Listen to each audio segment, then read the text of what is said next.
याद रखो, हमारा कोई नहीं है, सिर्फ हम कोड बैंक की तरह इस्तेमाल करते हैं। हमारे पास अपनी आवाज नहीं थी, अपनी जमात नहीं थी।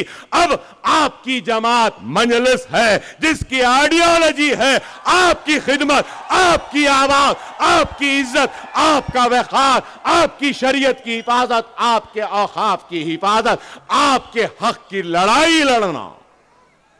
अस्सलामु अलैकुम वरहमतुल्लाहि वबरकातुह। उम्मीद है आप सब खैरियत से होंगे। काफ़ी दिनों के बाद आज वीडियो डाल रहा हूँ क्योंकि थोड़ा मशगूल था मैं, इसके लिए माज़रत चाहता हूँ। आज की वीडियो बहुत ही ज़बरदस्त है। उनकी जो स्पीच है आज की महाराष्ट्र की, बहुत ही ज़बरदस्त है और उन्होंने ऐसी ऐसी बातें इसमें बताई हैं कि हमारा जो ये हमेशा रोना रहता है कि एक हमारे सीट से, 2 सीट से क्या होने वाला है या 2-4 सीट से हम क्या कर सकते हैं। इंशाअल्लाह आज पूरी वीडियो आप जो देखेंगे तो हमारे ये जो इश्काल हैं, हमारे जो सवाल रहते हैं ज़हन में, हम क्या कर सकते हैं, हम तो बहुत थोड़े लोग हैं, इंशाअल्लाह ये सब ख़त्म हो जाएगा। तो आपसे दरख्वास्त है कि वीडियो को पूरा देखें, स्किप ना करें और वीडियो को ज़्यादा से ज़्यादा शेयर करें। चलिए बहुत ज़्यादा बातें न करते हुए चलिए सबसे पहले आप हज़रात वीडियो देखें, इंशाअल्लाह फिर उसके बाद बात करूँगा। हमारे पुलिस ऑफिसर्स से रिक्वेस्ट करूंगा, प्लीज, डिस्टर्बेंस हो रहा है साहब, 10 मिनट है, मुझे बोलने दीजिए प्लीज प्लीज। और मैं पब्लिक से भी रिक्वेस्ट करूंगा कि जो जहां है वहां ठहर जाएं। देखो ये अपनी ड्यूटी कर रहे हैं, ठहर जाओ। सही बात। 10 मिनट है, मैं खत्म कर दूंगा अपनी तकरीर, समझो। 10 मिनट, सिर्फ 10 मिनट की वीडियो है, 10 मिनट है, बड़ा मजा आएगा।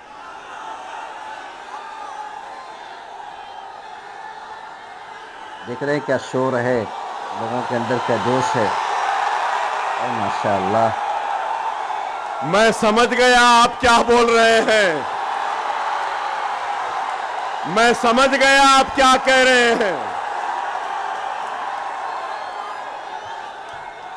इंशाअल्लाह फिर आऊंगा और फिर उस पर भी बात करूंगा इंशाअल्लाह। अल्लाह आपकी उम्र को दराज करे। मगर मैं आपसे यह बात कहना चाह रहा था कि आप देखिए कि कितनी पार्टियां हैं। आज से 5 बरस पहले बीजेपी थी, शिवसेना थे, दोनों मिलकर इलेक्शन लड़े। कांग्रेस थी, एनसीपी थी, समाजवादी भी थी, मजलिस भी थी।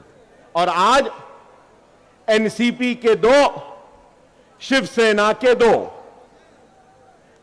और उसके बाद में कांग्रेस भी है, उसके बाद सब हैं। इलेक्शन से पहले मिस्टर मोदी और मिस्टर उद्धव ठाकरे मिलकर इलेक्शन लड़े, अच्छे से लड़े ना, बहुत बारीक चीज है। इलेक्शन के बाद मिस्टर ठाकरे अलग हो गए, मिस्टर मोदी अलग हो गए, और मिस्टर ठाकरे मिस्टर पवार से मिल लिए, और मिस्टर ठाकरे उसके बाद में फिर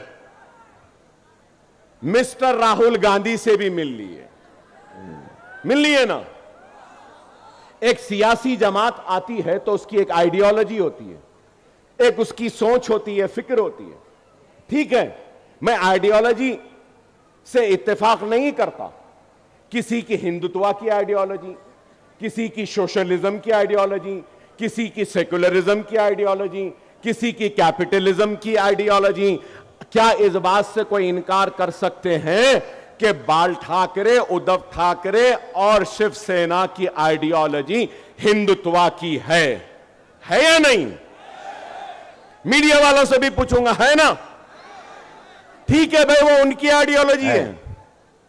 कांग्रेस की आइडियोलॉजी क्या?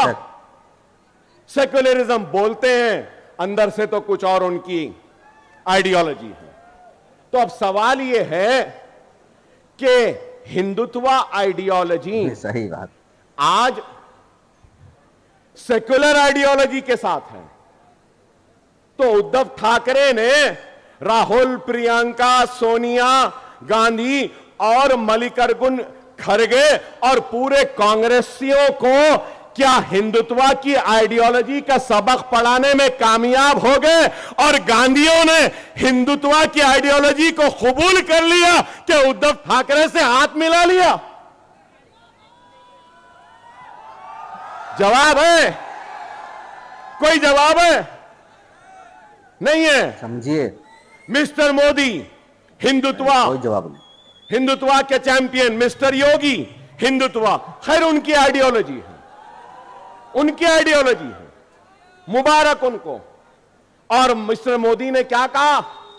ना खाऊंगा ना खाने दूंगा, 15 लाख वापस लाऊंगा, करप्शन का खात्मा करूंगा, डिमोनेटाइजेशन। अरे वाह, क्या बातें थे मिस्टर मोदी के कि अजीत पवार शरद पवार को छोड़ दिए और करप्शन से ये मिस्टर मोदी योगी हाथ मिला लिए।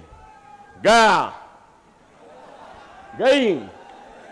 अब आप देखो क्या है। और फिर गारंटीज का वक्त आ गया, कोई 5 गारंटी, कोई 6 गारंटी। कांग्रेस शायद आज ऐलान करने वाली थी उनका मैनिफेस्टो। हमारे रियासत में भी कई गारंटीज दिए हैं। ऐसी गारंटी है कि बोलते ना वो नाना की दुकान पे मामू की फातिहा, वैसा हिसाब है। ये दे देंगे, वो दे देंगे, ये दे देंगे, बहरहाल वो गारंटियां पूरे नहीं हुए। अब ये गारंटी कौन लेगा? इलेक्शन के बाद क्या पवार ठाकरे के साथ रहेंगे या शिंदे के साथ जाएंगे? ये गारंटी कौन लेगा? क्या शिंदे पवार के साथ रहेंगे या फिर गांधीयों के साथ चले जाएंगे? गांधी क्या गारंटी लेंगे कि वो बीजेपी के साथ नहीं जाएंगे? अरे ये इसकी सियासत में, महाराष्ट्र की सियासत में ना कोई आइडियोलॉजी रही, ना कोई उसूल रहे, ना कोई अक़दार रहे, कुछ नहीं रही, सिर्फ इख्तिदार की कुर्सी होना है। याद रखो, याद रखो, हमारा कोई नहीं है, सिर्फ हम वोट बैंक की तरह इस्तेमाल करते हैं। हमारे पास अपनी आवाज नहीं थी, अपनी जमात नहीं थी। अब आपकी जमात मजलिस है, जिसकी आइडियोलॉजी है आपकी खिदमत, आपकी आवाज, आपकी इज्जत, आपका वक़ार, आपकी शरीयत की हिफाजत, आपके औकाफ की हिफाजत, आपके हक की लड़ाई लड़ना। बेशक। खुदारा मेरी बात को समझो, मेरी बात को समझो। महाराष्ट्र सियासी मेस में है, मेस कहूंगा, पॉलिटिकल मेस है। यह सुनहरी वक्त है। यहां पे कई किसान होंगे, यहां पे कई किसान होंगे। एक वक्त बीज बोने का होता है, दूसरा वक्त फसल को तैयार करने का होता, तीसरा वक्त फसल तैयार होती है, चौथा वक्त फसल को काटने का होता है। याद रखो मेरे प्यारे भाइयों, ये फसल बोने का वक्त नहीं है, फसल काटने का वक्त है। समझो मेरी इस बात को। बेशक बेशक। अगर मंजलिस के 5 या 7 एमएलए आ गए ना 16 में से, तो मेरी इस पेशन गोई को याद रख लो, तुम्हारी और हमारी के मर्जी के बगैर कोई तख्त पे नहीं बैठ सकता। हम बादशाह गर होंगे और जब हम बोलेंगे कि क्या दे रहे बच्चों को स्कॉलरशिप दो, यहां पे पावरलूम को मजबूत करो। अपैरल पार्क अमरावती में आया, अपैरल पार्क को मालेगांव में लेकर आओ, हम कहेंगे। यहां की सनत को उजड़ने से बचाओ, यहां के बच्चों के मुस्तकबिल के लिए लड़ेंगे और हम कहेंगे हमको ये होना, ये होना, ये होना, ये होना। जो हमको देगा हम कहेंगे बैठ जा हमारे सदक़े, हमारे जूतियों के तुफैल में बैठ जा। हमारा वो मौक़िफ़ है। खुदारा समझो, अव्वलीन हमारी जिम्मेदारी क्या है? सबसे पहली जिम्मेदारी है बीजेपी शिंदे अजीत पवार को शिकस्त देना। देंगे ना? चाय वाले को हराएंगे ना? वो योगी को हराएंगे ना? वो करप्ट अजीत पवार को हराएंगे ना? वो शिंदे को हराएंगे ना? उसके बाद में जिम्मेदारी है तो क्या है? मजलिस जहां है इसको जिताना। जिताएंगे ना? होशियारी से वोट का इस्तेमाल करो। कहीं ऐसा ना हो जाए कि आपका वोट बीजेपी के दामन में ना चला जाए।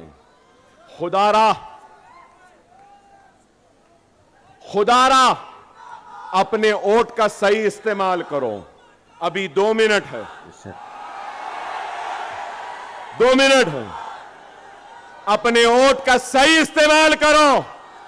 अगर मैं यही कहूंगा मजलिस को भी नहीं देना चाहते हैं तो यह समझ लो अच्छाई और मुकाबले में अगर कोई है तो बुराई है।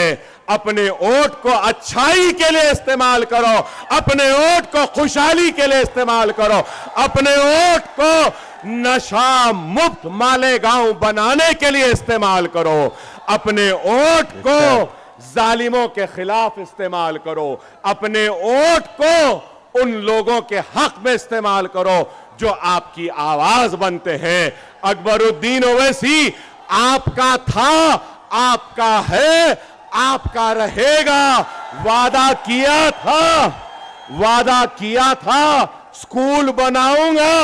इंशाअल्लाह ताला स्कूल जरूर बनेगा, ये मेरा वादा है।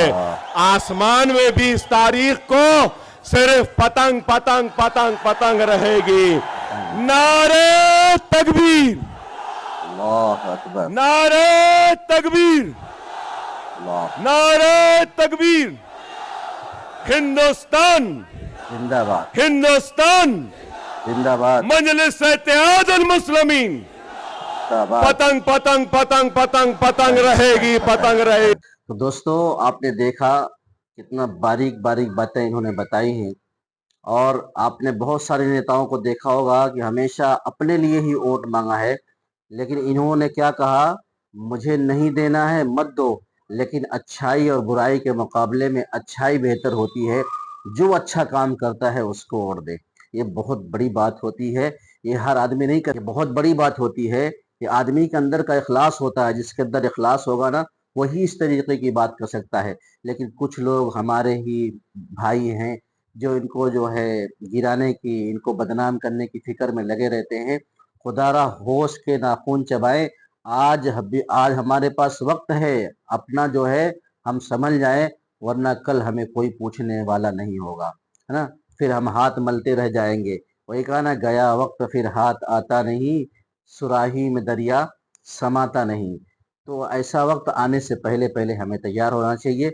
अल्लाह तबारक व तआला ने हमें मौका दिया है, हमें संभलना चाहिए। अल्लाह तबारक व तआला ने हमें बहुत बेहतरीन लीडर दिया है, इसका सपोर्ट करना चाहिए। महाराष्ट्र के इलेक्शन में जो लोग भी महाराष्ट्र में हैं वो लोग अपने वोट को सही इस्तेमाल करें और ज़्यादा से ज़्यादा वोटिंग करें। अल्लाह तबारक व तआला से दुआ करें कि अल्लाह हमें दीन की सही समझ अता फरमाए। इस वीडियो को ज़्यादा से ज़्यादा शेयर करें, अपने भाइयों तक पहुँचाएँ, ताकि उन लोगों तक भी ये बात पहुँच सके।